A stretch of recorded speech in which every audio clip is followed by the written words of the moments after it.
ყველა ჩვენი პრობლემა მატერიალური, ხორციელი, სულიერი, ყველაფერი ღმერთს უნდა მივანდოთ. როგორც საღმრთო ლიტურგიაზე ვამბობთ და ყოველი ცხოვრება ჩვენი ქრისტესა ღმერთსა ჩვენსა შევვედროთ.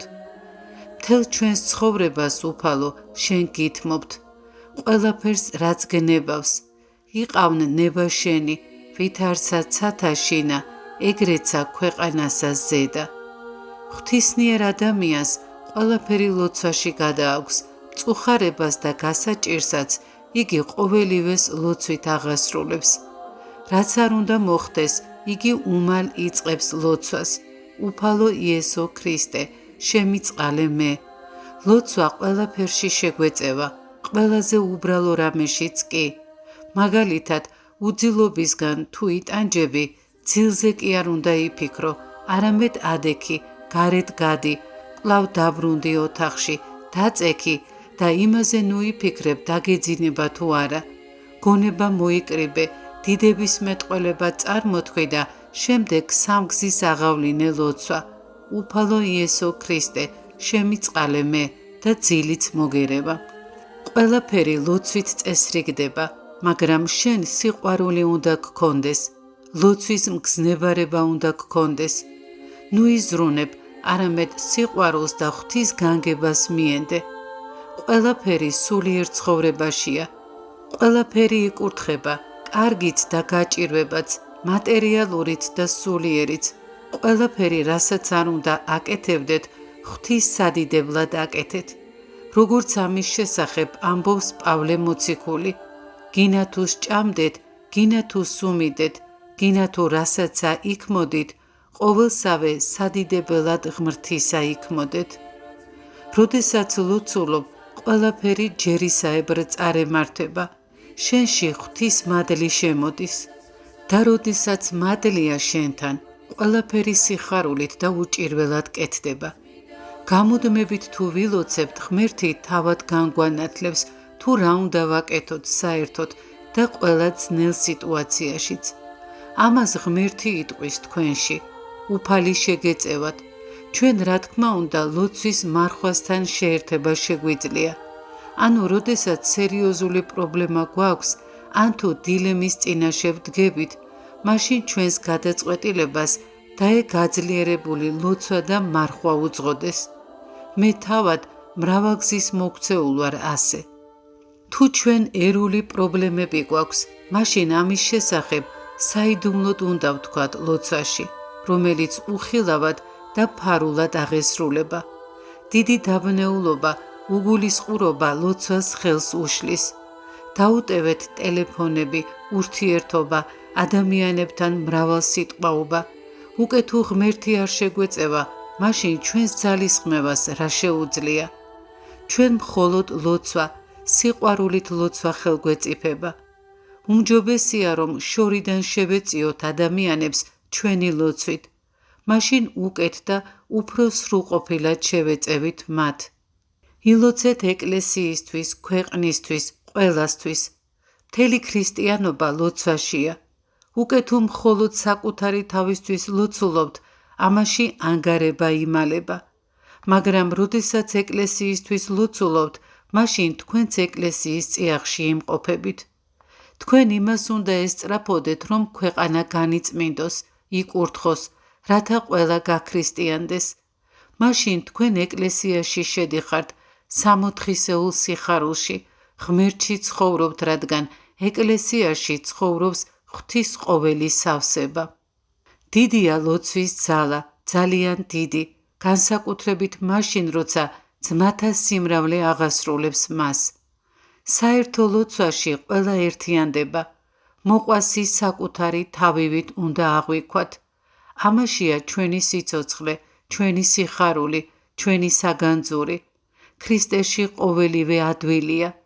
ქრისტე ეს არის ცენტრი, ყველა ცენტრისკენ ისწრაფის და უერთდება ერთ სულს და ერთ გულს.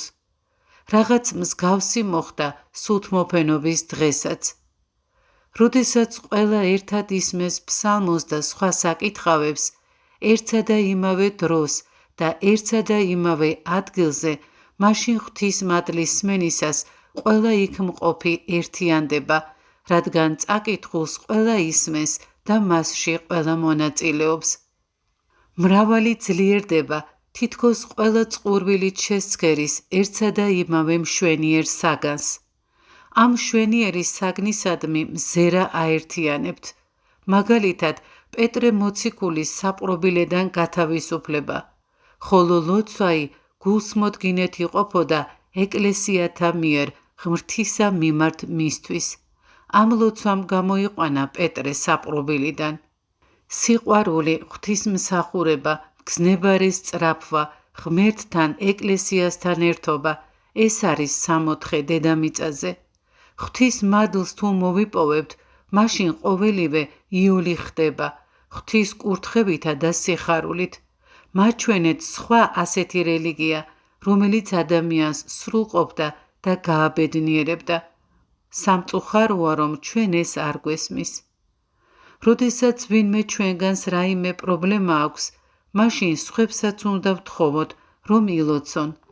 ღმერთს რწმენითა და სიყვარულით უნდა შევთხოვოთ. დარწმუნებული იყავით, რომ ღვთისთვის ეს ლოცვები სათნოა და რომ უფალი ჩაერევა და სასწაულს აღასრულებს. ჯეროვნად ვერ შეგვიგნია ეს და ძალიან უბრალოდ აღვიქვამთ და ვამბობთ, ლოცვაში მომიხსენე. სხვებისთვის უფრო ილოცეთ, ვიდრე საკუთარი თავისთვის. ხშირად წარმოთქვით, უფალო იესო ქრისტე, შემიწყალე მე და შინაგანად მუდამ-უნდა გულისხმობდეთ სხვა ადამიანებსაც. ჩვენ ყველა ერთი მამის შვილები ვართ, ეკლესიის ყველა წევრი ერთნი ვართ. ამიტომ, როდესაც სხვებზე ვლოცულობთ, ვამბობთ, უფალო იესო ქრისტე, შემიწყალე მე და არ ვამბობთ, რომ შეიწყალე ისინი. ამ ლოცვით სხვები ჩვენთან ერთობაში შემოგვყავს.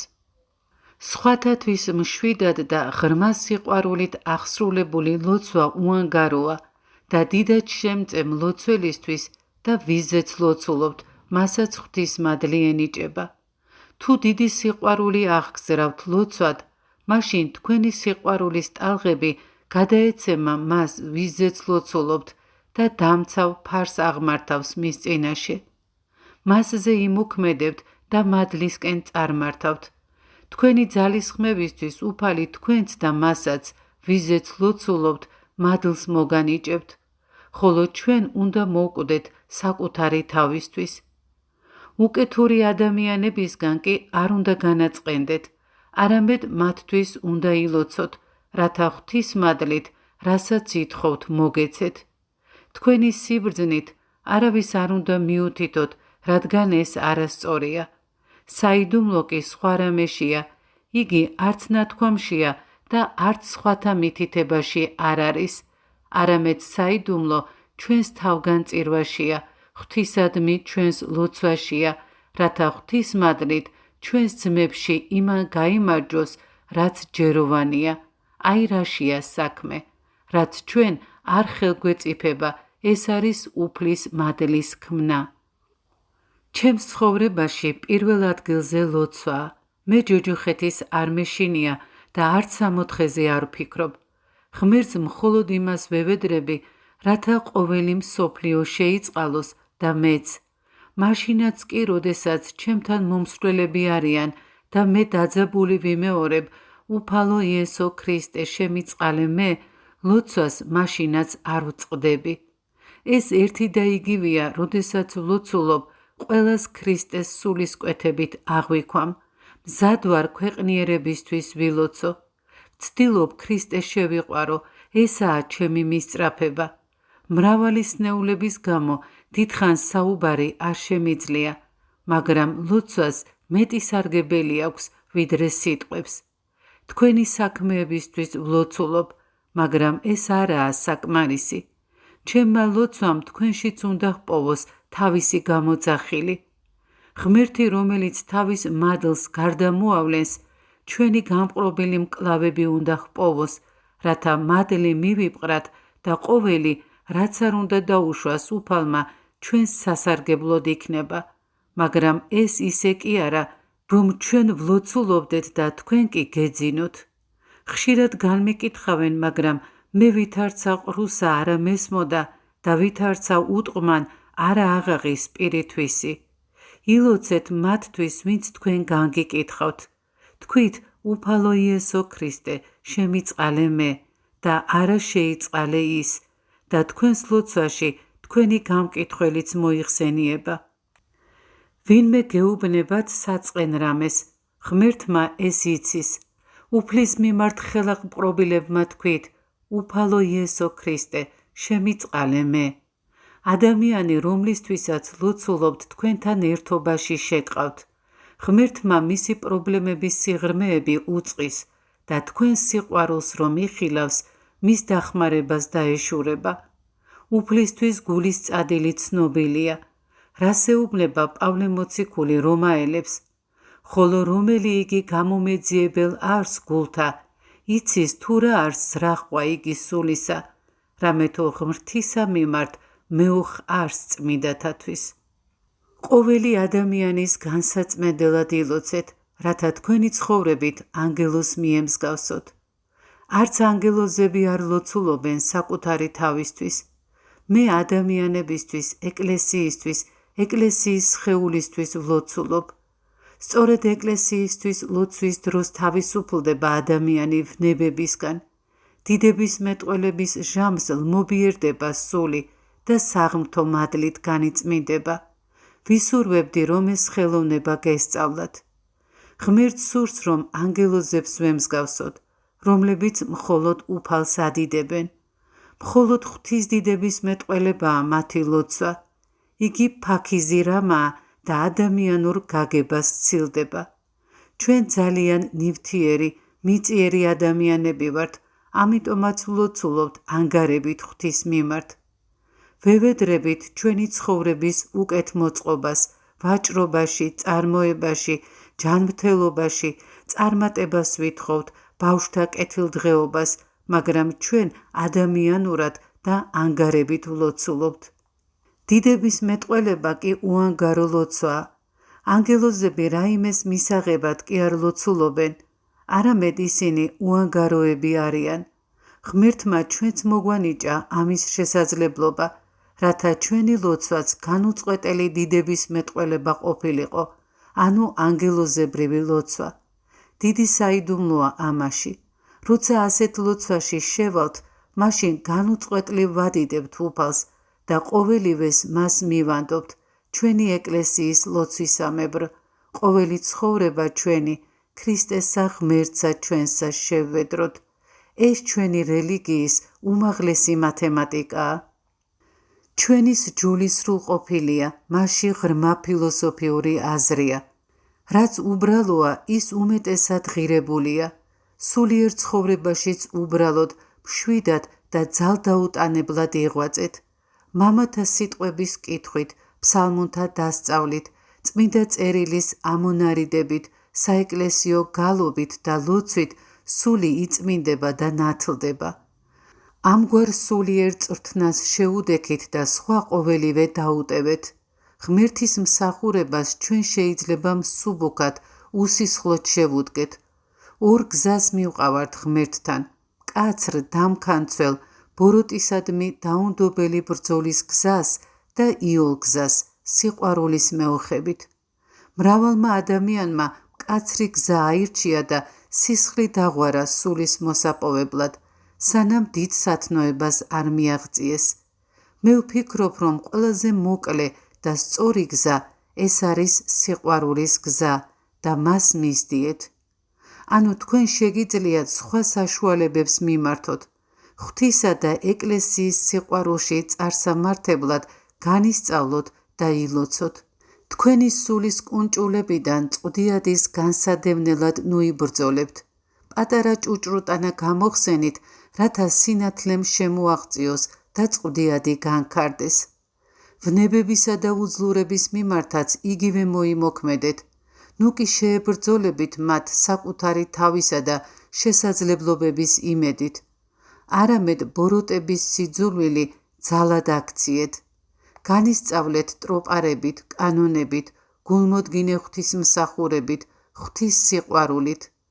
ყველა ჩვენი საეკლესიო წმინდა წიგნი, რო ახმათა ჟამნი თვენი წმინდა სიტყვებს შეიცავენ ქრისტეს სიყვარულის სიტყვებს სიხარულით და სიყვარულით იკითხეთ ისინი როდესაც ამას გულმოდგინედ შეუდგებით მაშინ თქვენი სული ყველაზე ნაზი და საიდუმლო გზით განიწმინდება თავადაც კი ვერ მიხვდებით როგორ მოხდა ეს წმინდათა ცხოვრებებმა და ყველაზე მეტად კი ღირსი იოანე კალივატელის ცხოვრებამ მოახდინა ჩემზე დიდი გავლენა წმინდანები ღვთისმეგობრები არიან შეგიძლიათ დატკბეთ მათი ღვაწლის გაცნობით და მიბაძოთ მათ ცხოვრებას წმინდანები სრულიად შეუდგნენ ქრისტეს ასეთი სწავლების მადლით თანდათან მოიპოვებთ მშვიდობას სიმდაბლეს სიყვარულს და სულიც ნეტარი იქნება საკუთარი თავის გამოსასწორებლად ნეგატიურ საშუალებებს ნუ გამოიყენებთ ნუც ეშმაკის შეგეშინდებათ ნურც ჯოჯოხეთის და ნურც ნურაფრის ეს წინააღმდეგობას უწყობს ხელს მე ამაში თავადაც მაქვს მცირედი გამოცდილება მიზანი საკუთარი თავის დაზიანება კი არ არის ან გამოსასწორებლად თავზე ძალადობა არამედ მიზნად უნდა გქონდეთ რომ იცხოვროთ გაიწვრთნათ და ილოცოთ რათა ქრისტეს სიყვარულსა და ეკლესიის სიყვარულში წარემატებოდეთ ეს არის ქრისტესთან შეერთების ის წმინდა და მშვენიერი მცდელობა რომელიც სულს ახარებს და ყოველგვარი ბოროტებისგან ათავისუფლებს ქრისტეს სიყვარული მისი წყურვილი და მასში ცხოვრება პავლე მოციქულის მსგავსად ამომითქვამს ხოლო ცხოველ არღარა მე ვარ არამედ ცხოველ არ ჩემთანა ქრისტე აი რა არის თქვენი მიზანი სხვა მცდელობები და ეს საიდუმლო იდუმალი იყოს ქრისტეს სიყვარული უნდა მეფობდეს ეს უნდა იყოს გონებაში აზრებში წარმოდგენაში გულში სურვილებში ეს მცდელობა ყველაზე დაძაბული ძალისხმევა უნდა იყოს რომელიც გულისხმობს თუ როგორ შეხვდებით ქრისტეს როგორ შეუერთდებით მას მხურვალედ და როგორ მიიღებთ თქვენში უფალს ყოველი თქვენი უძლურება დაუტევეთ ღმერთს ნუ მიმართავთ მათკენ მთელ თქვენ სულიერ ძალებს რათა მათ შესახებ წინააღმდგომა სულმა არ შეიტყოს არ გაწამოთ არ დაგადამბლაოთ და სასოწარკვეთაში არ ჩაგაგდოთ არაფერი არ იღონოთ ნუ დაეყრდნობით საკუთარ ძალებს მათგან გასათავისუფლებლად უბრალოებით და სიმშვიდით იღვაწეთ ზეწოლისა და სტრესის გარეშე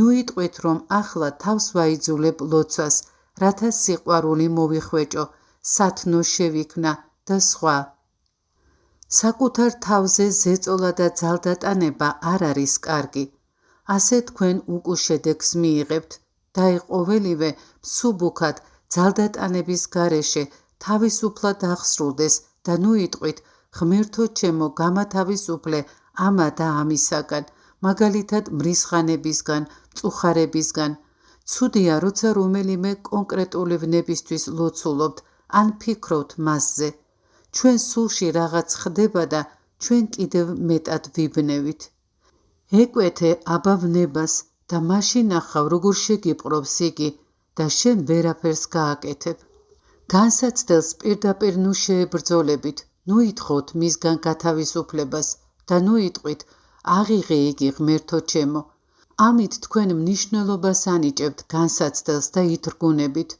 რადგან გათავისუფლებას კი ითხოვთ მაგრამ თქვენ მისი ხსოვნა გაქვთ და მეტად ცხოველს ხდით მას რა თქმა უნდა განსაცდელისგან გათავისუფლების სურვილი გექნებათ მაგრამ იგი ღრმად დაფარული შეუმჩნეველი და კრძალული უნდა იყოს ეს საიდუმლოდ უნდა ხდებოდეს გაიხსენეთ რას ამბობს წმინდა წერილი ნუ სცნობნ მარცხენაი შენი რასა იქმოდეს მარჯვენა შენი დაემთელი თქვენი ძალა ღვთის სიყვარულისკენ ღმერთის მსახურებისკენ იყოს მიმართული ჩაეკარით უფალს ამ გზით თქვენ და უნებლიეთ და უზრუნველად საიდუმლოდ გათავისუფლდებით ბოროტისგან და უძლურებისგან თავად ასეთ ძალისხმევას ვიჩენ და მიმაჩნია რომ ეს არის განწმენდის უსისხლოდ გაწმენდის საუკეთესო საშუალება.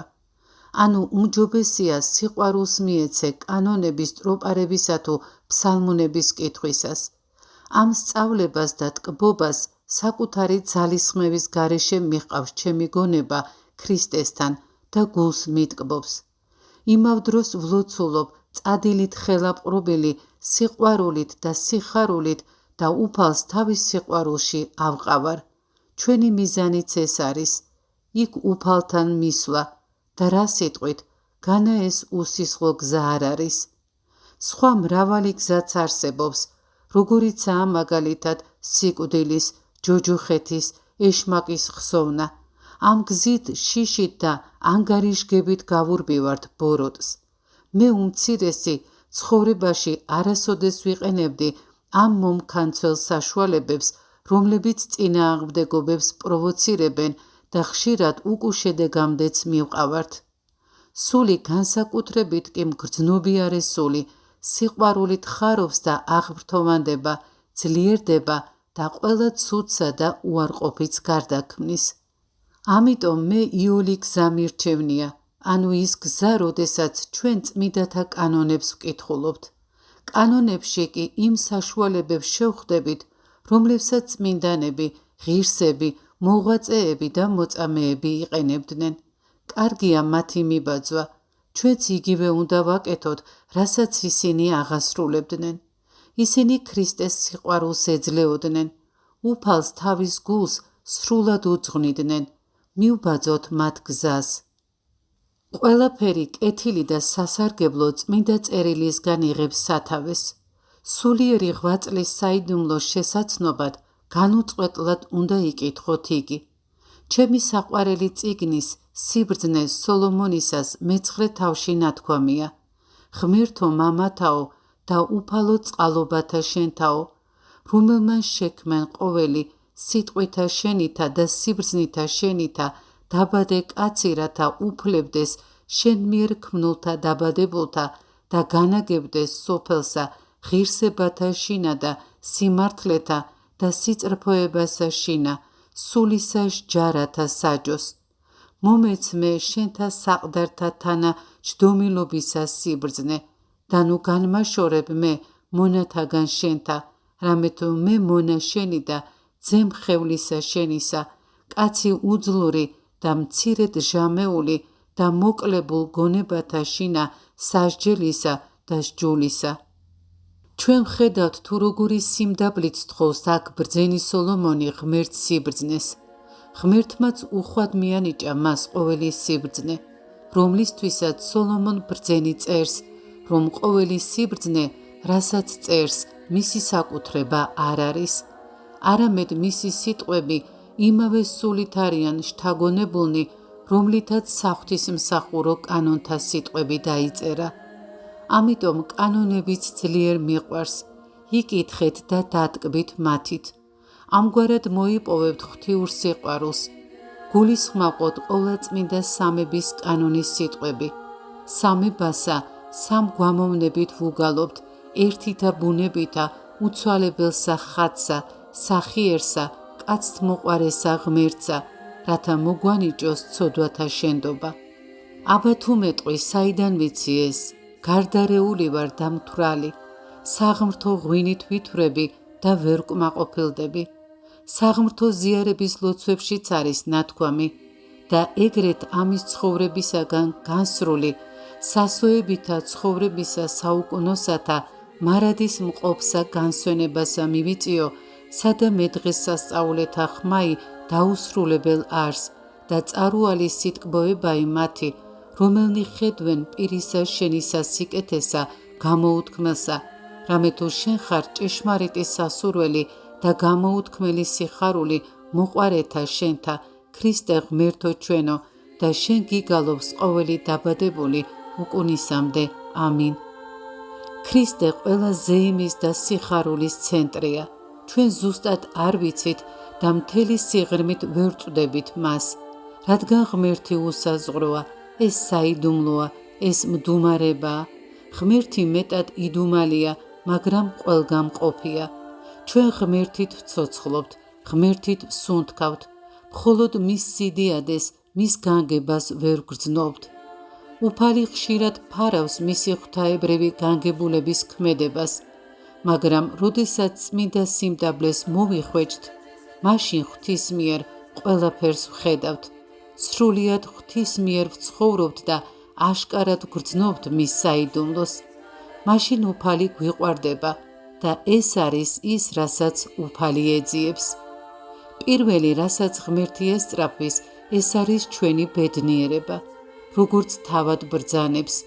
შეიყვარო უფალი ღმერთი შენი, ყოვლითა გულითა შენითა და ყოვლითა სულითა შენითა და ყოვლითა გონებითა შენითა. ესე არის დიდი და პირველი მცნება. ასეთი სიყვარული ჰქონდათ წმინდანებს. ასე უყვარდა ღმერთი ღაზელ ეპისკოპოს წმინდა პორფირსაც, რომლის სახელსაც მე ვატარებ. მისადმი კანონში მეექვსე გალობის პირველ ტროპარში ნათქვამია: ჭეშმარიტისა სანატრელისა ღირს იქმენ რა პორფირი, მოთმინებითა ვნებანი დათრგუნე და შეუდექი ღმერთსა, გიხაროდენ მწყემსთა და იერარქთა სახიერო კანონო.